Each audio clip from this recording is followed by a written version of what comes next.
Station 3. Condemnation. When the day came, the assembly of the elders of the people, both chief priests and scribes, gathered together, and they brought him to their council. They said, "If you are the Messiah, tell us."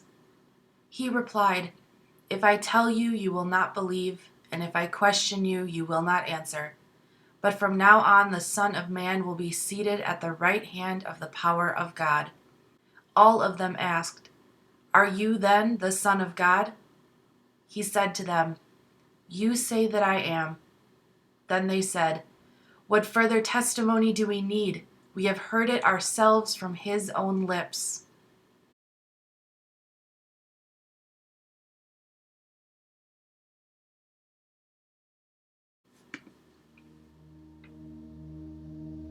As you remember the condemnation in this story, which is really a confession, really a promise that Jesus is the Son of God, take a moment to remember and reflect on the promise that you too are God's child.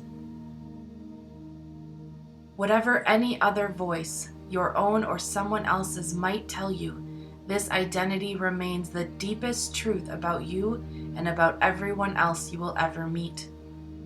We'll pray with our bodies now as a way of remembering this truth. Breathe in deeply. Breathe out slowly. Place your hands on your lips. Say aloud, "With these lips I will speak God's truth."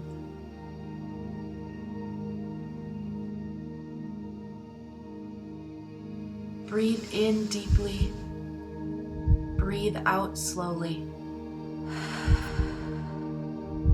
Fold your hands together. Say aloud, "With these hands I will serve God's world."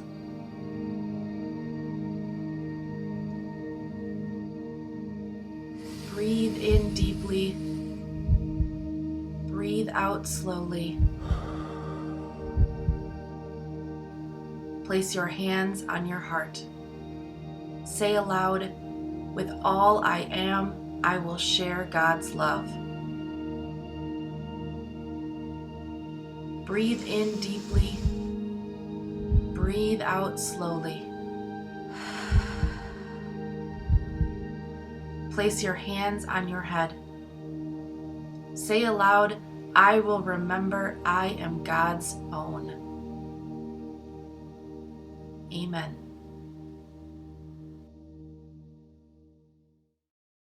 Station 4. Denial.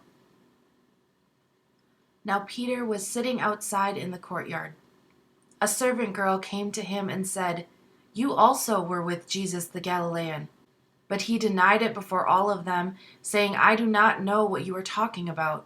When he went out to the porch, another servant girl saw him, and she said to the bystanders, "This man was with Jesus of Nazareth."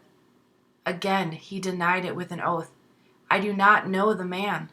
After a little while the bystanders came up and said to Peter, "Certainly you are also one of them, for your accent betrays you."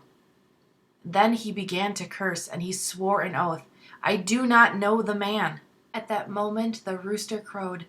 Then Peter remembered what Jesus had said, "Before the rooster crows, you will deny me 3 times." And he went out and wept bitterly.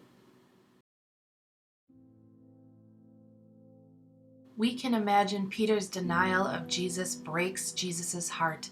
We know it breaks Peter's too. But it's not the whole story. Here Peter says no. No, I don't know him. No, he's not my friend. No, I'm not part of what's happening here. Peter denies Jesus, and when he does, he also denies himself. Because before this, Peter has been saying yes to Jesus. He's been saying yes to the call to discipleship, yes to this journey toward the unknown, yes to trusting in the promises of God and the hope of God's kingdom here on earth. These yeses mean he's also been saying no in other ways.